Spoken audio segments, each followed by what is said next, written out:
The Tower of the Spirit. The spirit has an impregnable tower which no danger can disturb as long as the tower is guarded by the invisible protector who acts unconsciously, whose actions go astray when they become deliberate, reflexive, and intentional. The unconsciousness and entire sincerity of Tao are disturbed by any effort at self-conscious demonstration. All such demonstrations are lies. When one displays himself in this ambiguous way, the world storms in and imprisons him. He is no longer protected by the sincerity of Tao. Each new act is a new failure. If his acts are done in public, in broad daylight, he will be punished by men. If they are done in private and in secret, he will be punished by spirits. Let each one understand the meaning of sincerity and guard against display. He will be at peace with men and spirits and will act rightly, unseen in his own solitude in the tower of his spirit. Only man is in suffering. Suffering exists nowhere else than in the heart of man. The whole of nature is joyous. The whole of nature is always celebrating without any fear, without any anxiety. Existence goes on existing, but man is a problem. Why is this so? And every man is a problem. If only a few were problems, we could call them ill, abnormal, but just the contrary is the case. Only a few are not problems. Rarely is there a man like Buddha, Jesus, or Zhuangzi, one who is at home, whose life is an ecstasy and not a suffering and an anxiety. Otherwise, everybody lives in suffering and in hell. Somewhere man has gone wrong, not any particular man, but human society as such has gone wrong, and this has gone to the roots. Whenever a child is born, the society immediately starts changing the child to the abnormal pattern, the unnatural pattern through which everybody else is suffering. Psychologists have been trying to probe deeply into the mystery of where a child goes wrong, and they have stumbled upon the age of 4. Somewhere near that age, the child becomes part of society. Somewhere around that age, he is no longer natural. Before the age of 4, he is still part of the great world of trees, flowers, birds, and animals. Before the age of 4, he is still wild. Then he is domesticated. Then the society takes over. Then he lives according to rules, morality, right and wrong. He is no longer total. Then everything is divided. Before he moves, he has to decide deliberately how to move, what to do, and what not to do. The ought has entered, and that ought is the disease. Discrimination has come in. Now the child is no longer part of the divine. He has fallen from that grace. Try to understand. This is the meaning of the biblical story of Adam's fall. Before he ate from the tree of knowledge, he was natural. He lived in the Garden of Eden. That Garden of Eden is here. These trees are still living in it. These animals are still part of it. The sun and moon and stars are still moving in it. Here and now is the Garden of Eden, but you are out of it. Why was Adam turned out? He ate the fruit of knowledge. And at the age of 4, every Adam and every Eve are turned out again. It is not something that happened in the past. It happens every time a child is born again. The Adam comes into being. Again, the Eve comes into being. Up to the age of 4, there is no knowledge. By the age of 4, the child starts understanding what is what. Then he misses the path. Then he is no longer natural. Then the spontaneity is lost. Now he will live according to the rules. Once you start living, according to the rules you will suffer. You will suffer because you cannot love spontaneously, you cannot enjoy, you cannot dance, you cannot sing. Once you start living, according to the rules, you have to move in a fixed pattern, and life is never a fixed pattern. It is a fluidity. It is a liquid, flexible flow, and nobody knows where it is moving. Once you start living through rules, then you know where you are moving. But deep down, the movement has stopped. Now you are simply vegetating. Now you are simply dying because you are imprisoned. And the imprisonment is very subtle. Unless you become absolutely alert, you will not be able to see it. It is like an unseen armor around you. One of the greatest revolutionary thinkers of this age, Wilhelm Reich, stumbled upon this armor. But he was proved by society to be mad and was thrown in jail. He died in jail in deep anguish.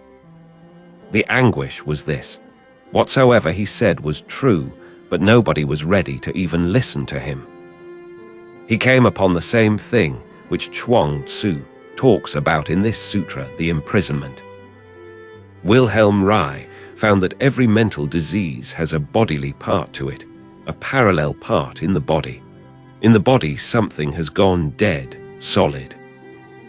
And unless that part of the body is relaxed, that block dispersed, and again your body energy becomes a flow, it is impossible to make your spirit free.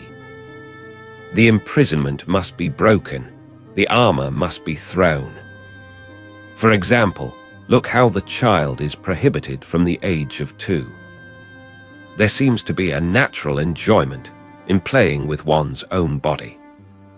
There seems to be an ecstasy, a natural ecstasy. Look at a small child, boy or girl, enjoying his own body, sucking his own thumb, playing with his own body, and you will see what ecstasy is.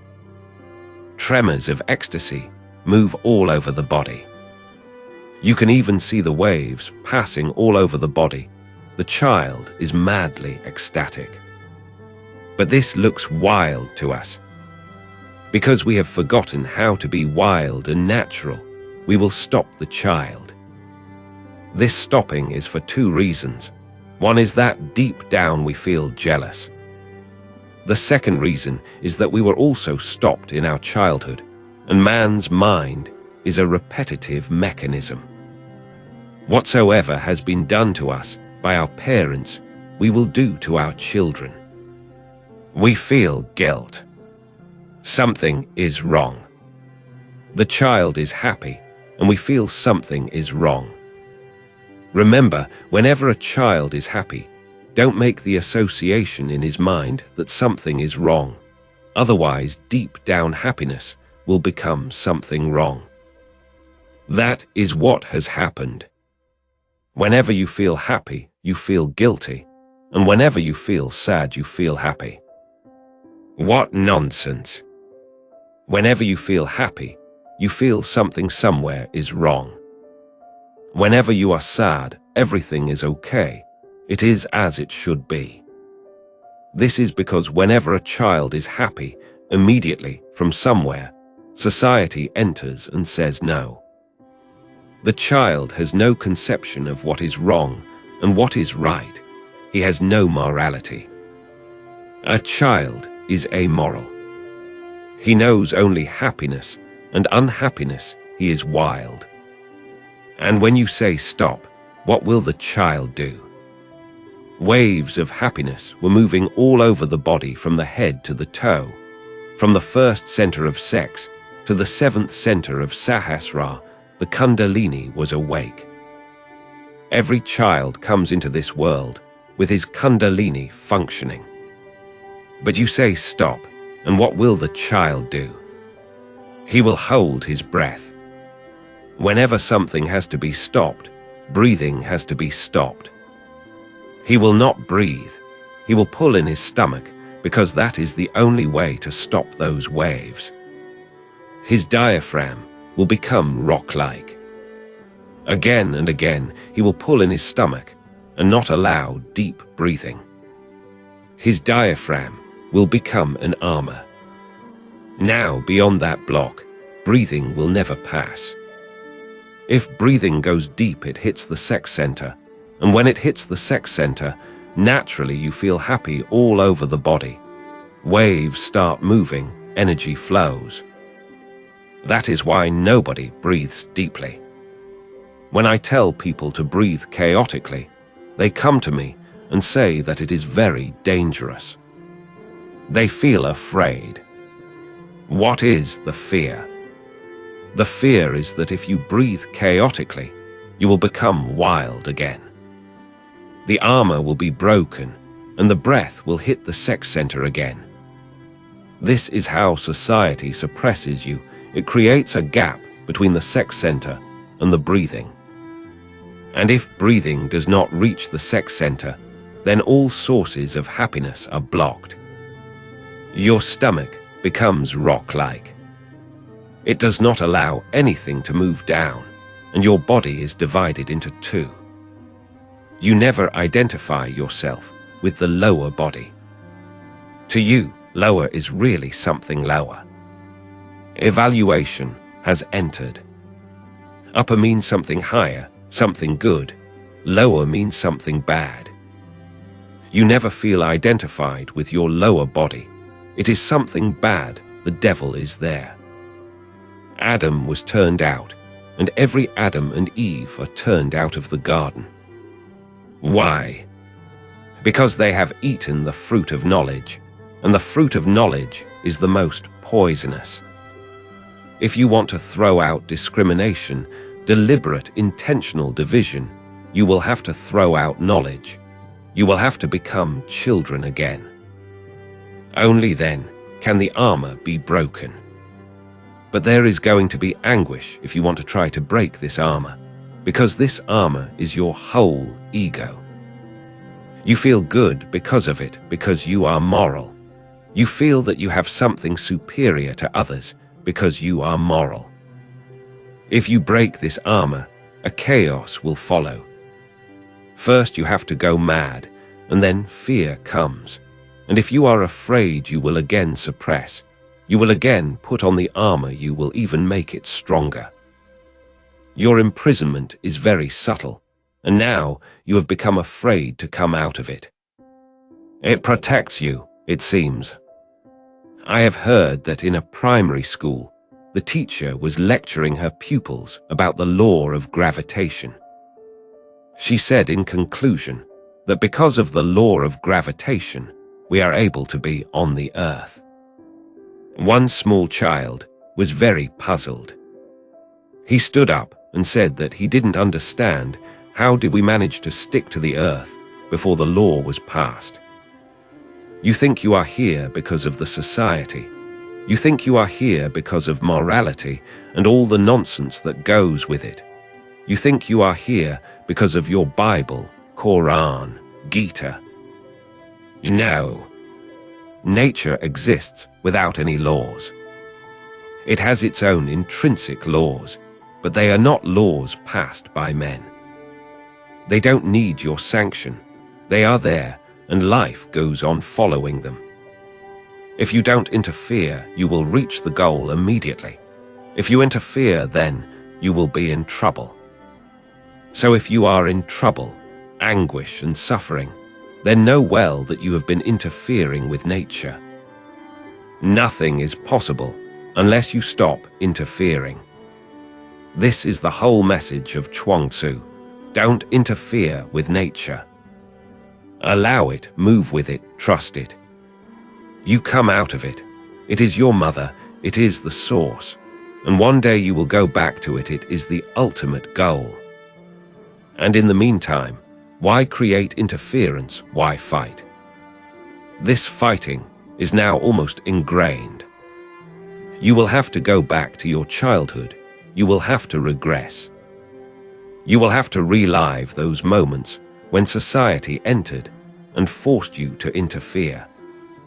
So remember one basic thing. Whenever something wrong happens on the path of life, You cannot just dissolve it by intellectual understanding. It is not so easy. It has become your life pattern. It is in your body and in your bones. You will have to go back. If you really want to become natural, you will have to relive the past by move backwards. All meditative methods help you to go back. Lie down in your bed at night and make it a 1-hour effort every day.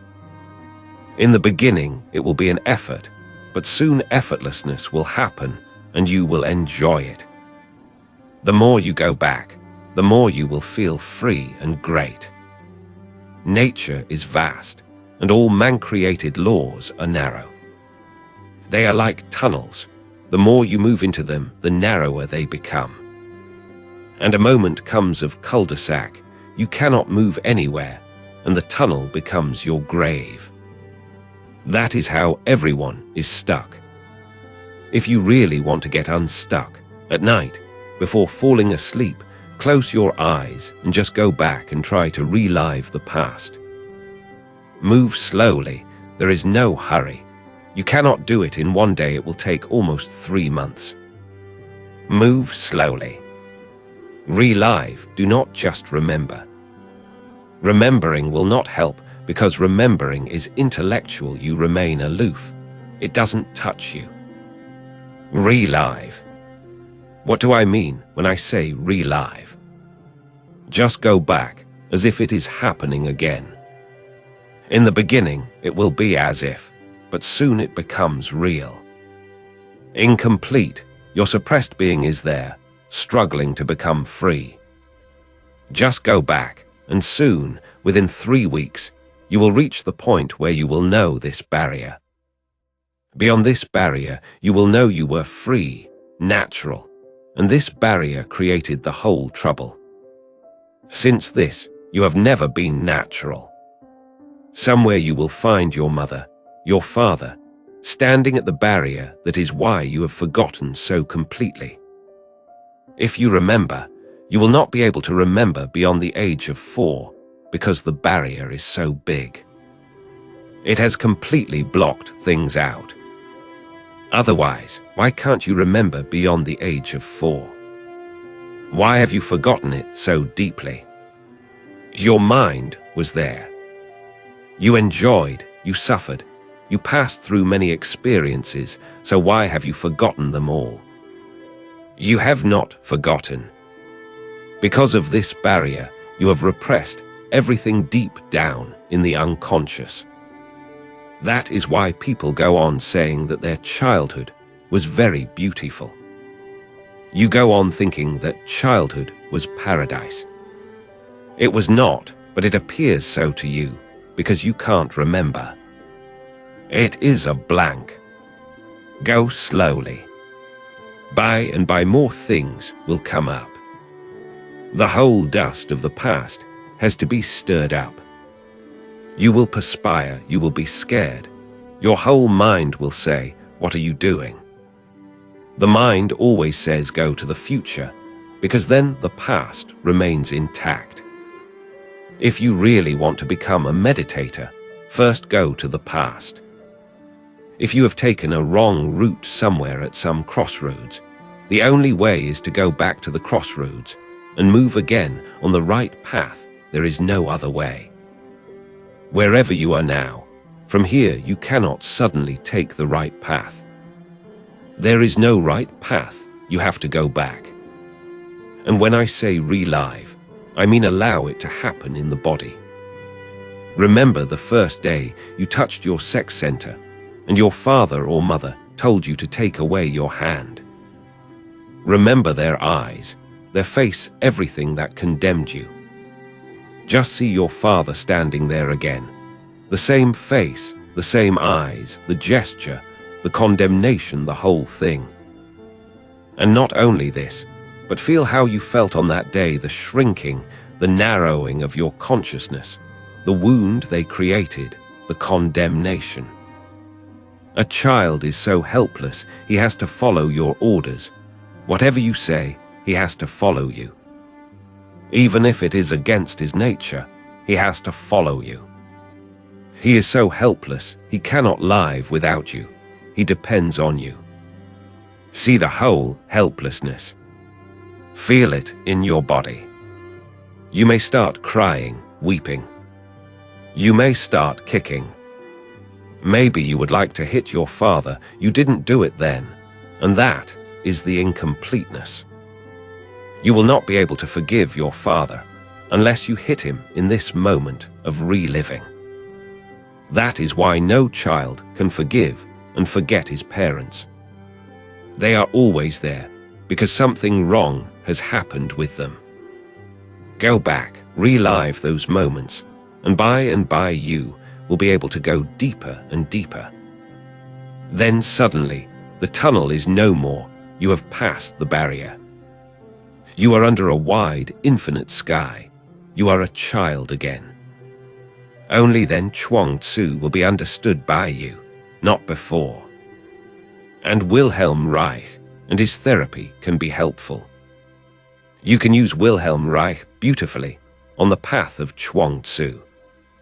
Now the sutra, the tower of the spirit. The spirit has an impregnable tower which no danger can disturb as long as the tower is guarded by the invisible protector who acts unconsciously, and whose actions go astray when they become deliberate, reflexive, and intentional. Your spirit is protected by nature itself. You need not be afraid for it. You need not be afraid and insecure because your being is protected by the whole of existence. The whole cosmos helps you. But the help is unconscious. It is not deliberate. And you cannot manipulate it. You have to be in a let-go so that the cosmic force can work through you. If you become deliberate, you become tense. If you become tense, you become narrow. If you become narrow, the infinite cannot work through you. And whenever you become afraid, you shrink. Physical shrinking happens. Zhuangzi says, inside you is the eternal, the immortal. No death can destroy it. There is no need to fear for it. You are afraid because you are not there in the tower, the invisible tower of the spirit. You have moved into the laws and regulations of the society, and those laws and regulations cannot protect you. They only give you a feeling of protection. But nothing protects. The laws cannot make you secure. They only give you a feeling of security, which is false. Death ultimately comes and shatters all your securities. You will stay trembling, fear-filled, unless you come back to the source, the inner tower of the spirit. What is that tower? How does it function? It functions unconsciously. A child is born. How does the child know that the 9 months are over and he has to come out of the womb? How does the child know? He has no calendar, no watch, nothing of the sort. But when the 9 months are over, the child is ready to be born. He actually struggles to be born. That is why so much pain is felt by the mother. There is a real struggle. Conflict has started, and the mother shrinks afraid of the pain that is going to happen to her body. So she also resists. That resistance, and the child trying to come out of the womb, creates the pain. If the mother allows, if she is not resistant, there will be no pain. In primitive societies, there was never pain. The more civilized a woman, the more pain she feels. This is because she now lives according to laws and rules. Now everything has become false and unnatural. How does the child know when the time is ripe? How does a seed know when it is time to sprout? The seed may wait for the whole year until the right moment comes. The seed never goes to ask an astrologer or palmist. At the right moment, the seed simply breaks down and loses itself in the earth. It just drops its protection and sprouts. How do the trees flower in the right season? How do the stars move? Look at this cosmos, so mysterious, so complicated, so complex, but moving so easily, so simply, so effortlessly. It is protected by Tao, by nature, by the spirit of nature itself. Man is foolish because he thinks himself very wise. Then the child grows. And have you ever observed that every child is beautiful? It is very difficult to find an ugly child. Every child is beautiful. From where does the grace come? Later on, it is difficult to find one beautiful person in 100. In the beginning, all the 100 were beautiful, so what happened to the other 99? How did they become ugly? Why is every child beautiful? He is beautiful because of the movement. The flow is natural. Nature is beautiful. Artificial, unnatural, then you become ugly. Deliberate, then ugliness enters. A child lives unconsciously. When he feels hungry, he cries. When he feels sleepy, he sleeps. But we force rules and regulations on him. I have heard. One small child was crying, standing outside his house. An old lady passing asked him, "What is the matter? Why are you crying?" The child said, "My mother has lost the guidebook on how to raise a child, and now she is using her own mind. Now there are guidebooks on how to raise a child, how to be a mother, how to be a father. And every instruction is given. One wonders how children were born before there were these guidebooks. When these laws were not passed, how did we manage to get born at all? The guidebooks give particular, specific rules. After every 4 hours, milk is to be given to the child. The child is crying, but the mother is to watch the clock, not the child, and the 4 hours have not passed. Now you are destroying the unconscious nature. Soon the child will follow your example. He will also look at the clock, and when the 4 hours are up, he will start crying whether he feels hungry or not.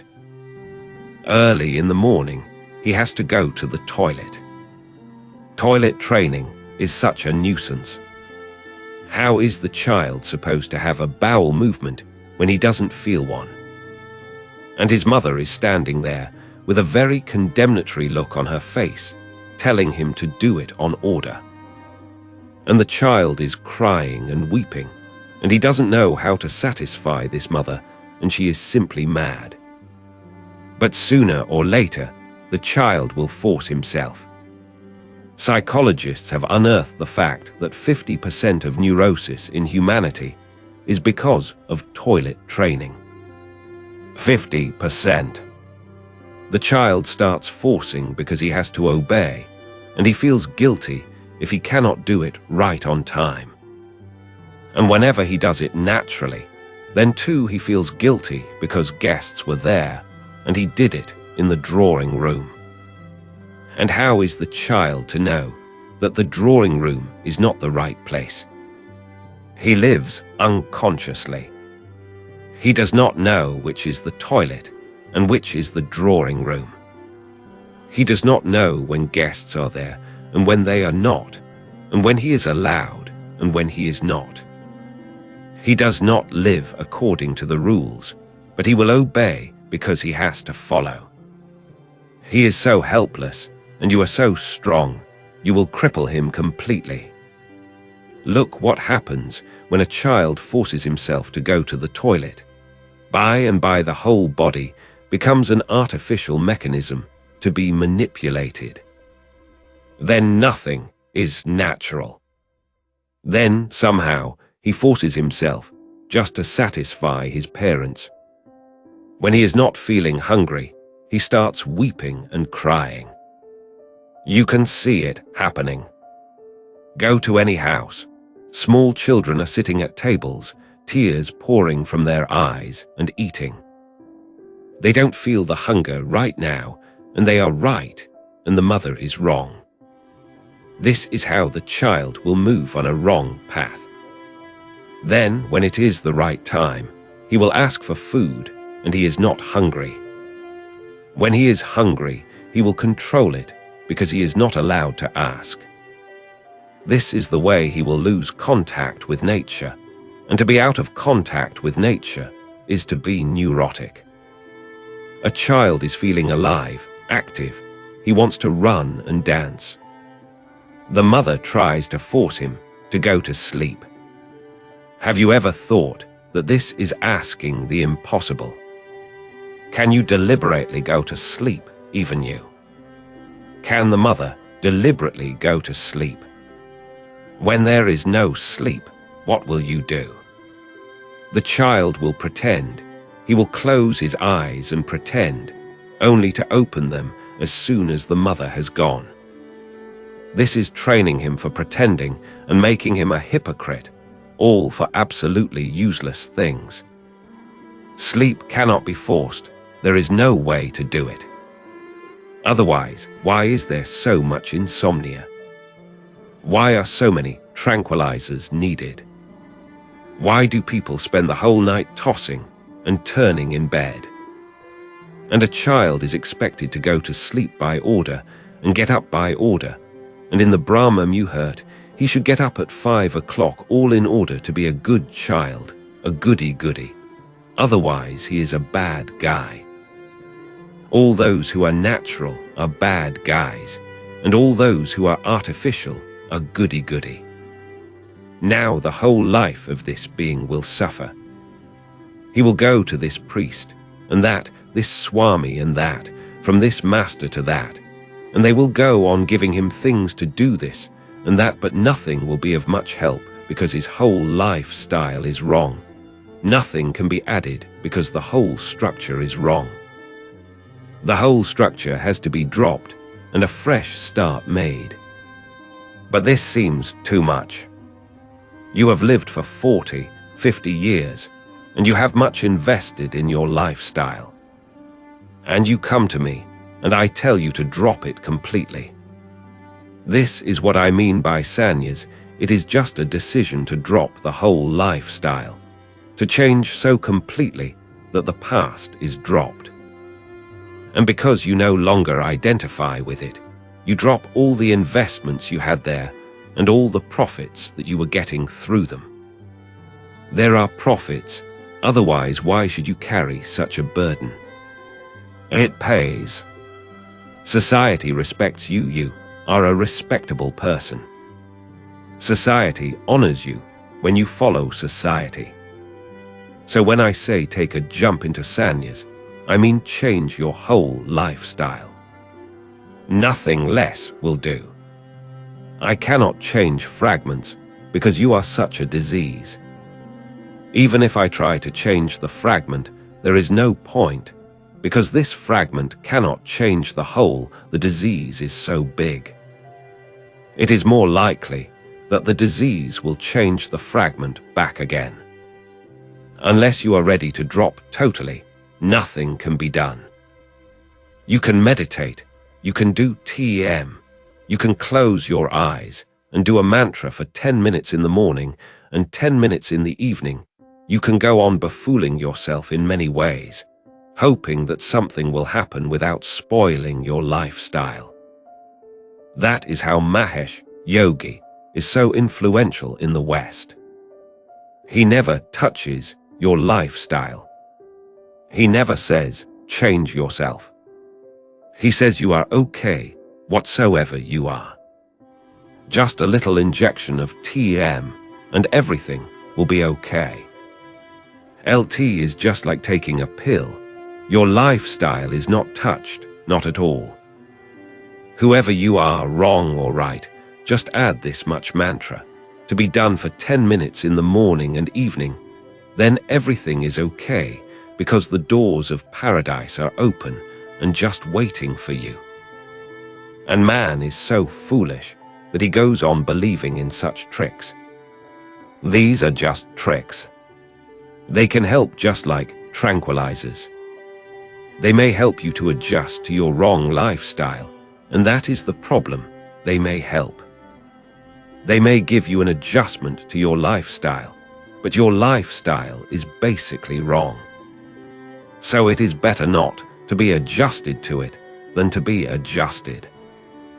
They may give consolations, but those consolations are poisonous, because then you will never change. You will be consoled in your lifestyle, and you will think that everything is okay because you are doing something TM. You will sleep a little better. I know a mantra can give you better sleep. You may become less prone to disease. That too is possible, because you will be more adjusted to a wrong lifestyle. But this is not going to give you bliss. You may be less unhealthy, but this is not going to give you ecstasy. You may be able to prolong the suffering a little more.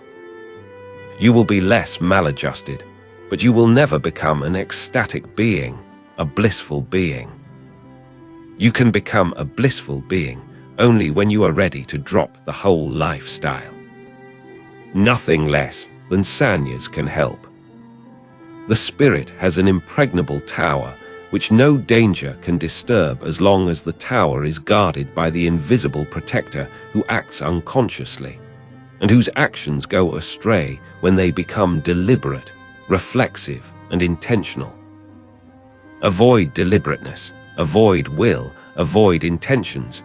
Move like a child, trusting nature. When you feel hungry, eat. When you don't feel hungry, don't eat. Nature guides you. When you feel sleepy, go to sleep. If you don't feel sleepy, there is no need, just drop the idea. Move unintentionally, and soon this neurotic style of life will be dropped, and you will fall back to the source. That source is Tao. The unconsciousness and entire sincerity of Tao are disturbed by any effort at self-conscious demonstration. All such demonstrations are lies. Live, but don't make your life a demonstration. All such demonstrations are lies. Live, but don't become a showman. Don't allow showmanship. There is no need. What others say is useless, irrelevant. What you are is the only relevant thing. Live according to your nature. Whatsoever others think about you is their problem. You need not worry about it. Don't make your life a piece of showmanship. Once you start, there is no end to it. Then you will always be making yourself false, and if people pay respect to a falsity, you will become false. If they think that it is good and respectable, you will do a thing even when there is no natural reason. If you want to become a painter, and this is an unconscious desire, become a painter and remain poor. Don't become a doctor and become rich. You may become rich by being a doctor, but if you didn't become a doctor because of an unconscious desire, if you have only done it to satisfy your parents, society, friends, then, although you may become very, very rich, you will remain unfulfilled, and the ultimate thing is fulfillment. I have heard about a doctor who became the greatest surgeon in his country. He was made president of the National Society of Surgeons. The day he was made president, there was a great celebration in his honor. But he was sad. A friend asked him, "Why are you looking so sad? You should be the happiest man in the world. You have become the greatest surgeon, and nobody can compete with you now." The greatest honor that a surgeon can have is to become president of the National Society. The surgeon replied, "I never wanted to become a surgeon. I have succeeded in something I never wanted, and now there is no escape from it. His friend said, "You must be kidding. What are you saying?" The surgeon said, "But I cannot respect myself, and that is the basic thing. I wanted to become a dancer, but my father and mother wouldn't allow it, and I had to obey them. I was a weakling, and I am not happy that I have become the greatest surgeon. I am unhappy because I am the lousiest dancer in the world. Fulfillment comes through nature, not through society. You carry your destiny within yourself, but it is an unconscious thing. Follow it. Nobody else will know that you have reached, but you will be aware. You may not get a Nobel Prize because it has never been awarded to a fulfilled person. Nobody fulfilled has yet received a Nobel Prize, no Buddha, no Jesus, and it won't happen in the future either, because the Nobel Prize is given to somebody who has obeyed society very sincerely, and who has achieved society's aims, not his own. Look at the Nobel Prize winners, and you will not find sadder men than those. Most of them commit suicide, and this is not accidental, it has deep meaning in it. Most of them feel unfulfilled. Prizes cannot fulfill you. Allow the unconscious nature, don't force it consciously. The unconsciousness and entire sincerity of Tao are disturbed by any effort at self-conscious demonstration. All such demonstrations are lies. All your successful persons are lies. The so-called successful persons, look at them, and you will find nothing but lies. Mullah Nasruddin was ill, so he went to the doctor.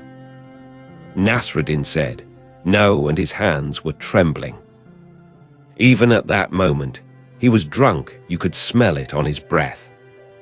So the doctor said, "All right then." Nasruddin said, "No," and he had just come from a prostitute. You could see the lipstick on his face. Ask the doctor. "No, never," said Nasruddin, and you could see a packet of cigarettes in his pocket, and his fingers were brown. Said the doctor. "I tell lies," said Mullah Nasruddin. And this is how all your successful men are. The greater liar you are, the greater will be your success. To succeed in this world, you have to be a liar. But then you miss yourself. You succeed in this world, but you become a failure in the other. And finally, the other counts. All such demonstrations are lies. When one displays himself in this ambiguous way, the world outside storms in and imprisons him. Once you show the inclination towards demonstration and showmanship, the world comes in and imprisons you immediately. You have become a victim. He is no longer protected by the sincerity of Tao. Each new act is a new failure. Once you become interested in what others say about you, each new act of yours will be a failure. Here it may succeed, but this success is absolutely useless because you are never fulfilled by it. You never flower through it. You never come to the fulfillment of your destiny. Your seed remains a seed. You may accumulate cuttings from newspapers about yourself, but those dead cuttings, certificates that you put on the wall of your sitting room, are not life. Faces that you carry with you when you go out, smiles that are false, are not life. And by, with every new act, you go deeper into lies. How do you think you can be blissful through these lies? You may attain much of the rubbish of this world, but you will lose all of the real. Says Zhuangzi, be in Tao, authentically in it, sincerely in it. There is only one sincerity needed of you, and that sincerity is towards Tao, your inner nature, your authentic being. No other sincerity is needed. Let the whole world say you are insincere. That is what Buddha's father said to him, because Buddha deserted his parents. That is what Buddha's wife said to him, because he deserted her. That is what his whole kingdom said to him, because he deserted the whole kingdom. But he was happy, and he remained sincere to his Tao, his nature. And he said, no other way is possible. You are here to fulfill yourself. Others are here to fulfill themselves. If they expect something from you, this is their problem. They will suffer, but you need not become false because of it. Be sincere to your inner nature and help others to be sincere to their inner nature. This is what I call a religious man. A religious man is one who is sincere to his inner nature and helps others to be sincere to their inner nature. You are here to fulfill your destiny, and others are here to fulfill theirs. Don't expect anything from them. Otherwise, you will turn them into showmen, you will turn them into liars. Don't expect anything from anybody, and don't fulfill others' expectations of you. This is arduous, but this is what sannyas is. This is what it is all about. Don't help anybody's expectation of you to grow. Don't even give them a hint that you will fulfill it. Whatsoever suffering you pass through, be ready to pass through it, but don't allow others to have expectations about you. Otherwise, the world will close you in, and there will be imprisonment. Once you nod yes to doing something, then you are closed in. You are in the tunnel already, and now with every step, every new act, you will fall into a new misery, new unfulfillment, new lies, new failures. Drop fulfilling others' expectations, and drop asking others to fulfill yours. Remember, if you suffer because of you. If others suffer, they suffer because of them. Nobody suffers because of others. Remember that deeply. Only then will you be able to be really sincere to your inner self, and that sincerity is religiousness. Hindus have called this writ. Jesus calls it the kingdom of God. Zhuangzi calls it Tao. Whatsoever the word used, it means to stay close to one's unconsciousness and to flow with it without any conditions. It means to flow unconditionally with the unconscious wherever it leads, and to trust it. This is what trust is. It is not a belief in a God, not a belief in a heaven or hell, not a belief in concepts, theories, or philosophies. Trust means trusting nature, from whence you came and to which, finally, you return. Trusting that nature, you will return fulfilled, and each moment of your life will be a new and deeper fulfillment. Otherwise, each new act is a new failure. If his acts are done in public, in broad daylight, he will be punished by men. If they are done in private and in secret, they will be punished by spirits. Don't demonstrate yourself. If you demonstrate in public, in broad daylight, you will be punished by man. This has to be understood. When you become a demonstrator, a showman, when your life becomes a circus, an exhibition, people will appreciate you because you are falling victim to their whims, to their expectations. They will applaud you, but this is not going to last very long. Sooner or later, they will start feeling your lies, because how long can you carry a lie? It shows, and when they start feeling your lies, they will punish you. Look at Richard Nixon. That happens to everybody who becomes a showman. First, they applaud you. Now you have become a victim. Just to get their applause, you will lie more and more. You will start fulfilling their expectations, and you will become more and more unreal. This is a vicious circle. And the more unreal you become, the more they will be able to see that you are lying. Then they will start punishing you. Whenever others appreciate you, beware. You are moving on a dangerous path. Sooner or later, they will punish you. When people talk about your success, beware. Now failure is not far off. When they put you on the throne, escape, because sooner or later they will throw you off. But you are so foolish and stupid that you never see the fact that somebody else was there on the throne before you. They put him there, and now for you they have thrown him off. Now they are garlanding and welcoming you, but sooner or later they will find another showman, and they will throw you out. This happens to everybody who lives through public opinion. Don't ask for any success in the outside world, and you will not have any failure. Don't ask people to respect you, then there will be no insult. Zhuangzi says, be the last so nobody can push you further back. Don't move to the front of the queue, because then everybody will be your enemy and sooner or later they will punish you. Everything has its opposite with it. If they appreciate you, they will punish you. If they respect you, they will insult you. What is the mechanism of it? When somebody respects you, he feels insulted deep down he has become inferior to you. So how can he forgive? He cannot. Someday the accounts will have to be put right. When he bowed down and touched your feet, that very moment a deep wound happened within him. He was lower than you. Now he will have to prove that he is not. Someday he will prove that he is higher than you. Try to understand the inner mechanism.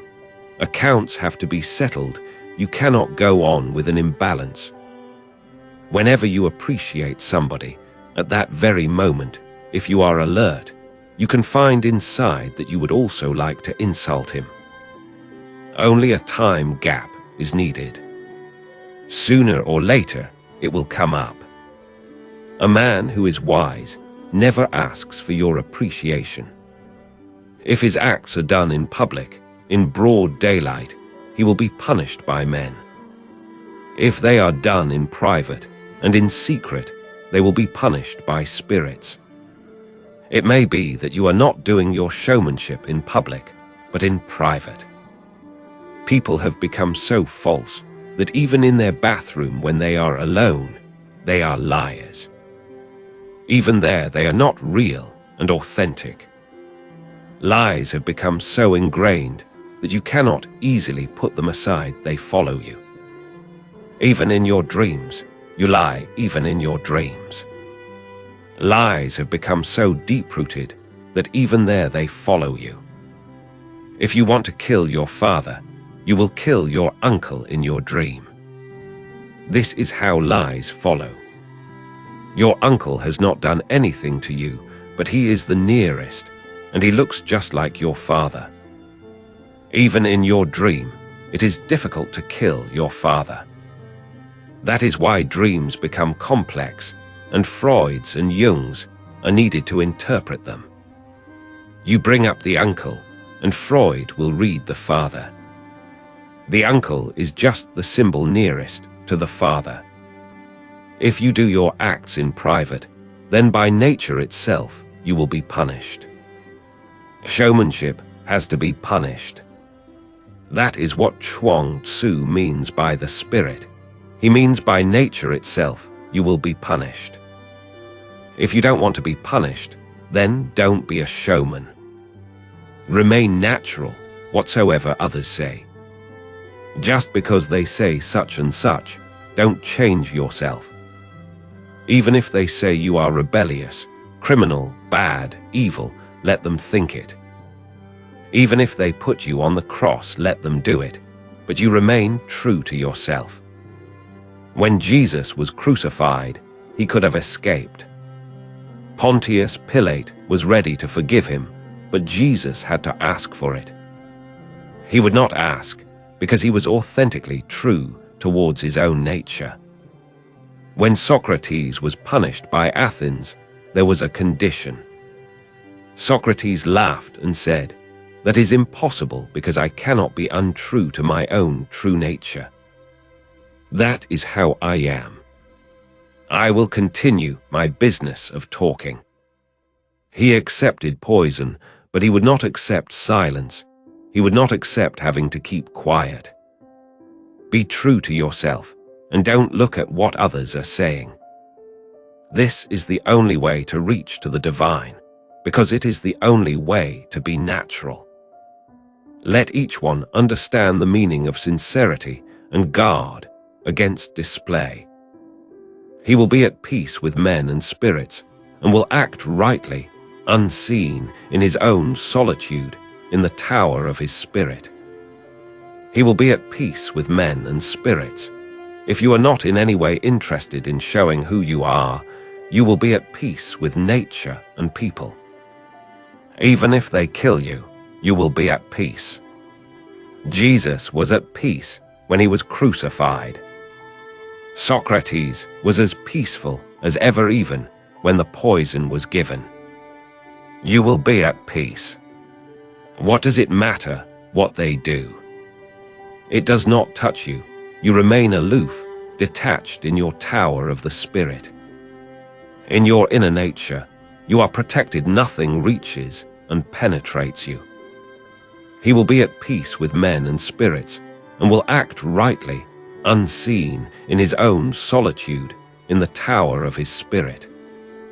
And when Zhuangzi says he will act rightly, he does not mean right against wrong. No. He does not mean the opposite of wrong. He means the natural. The natural is right. The easy is right. To be yourself is right. To be yourself is all that you can really be.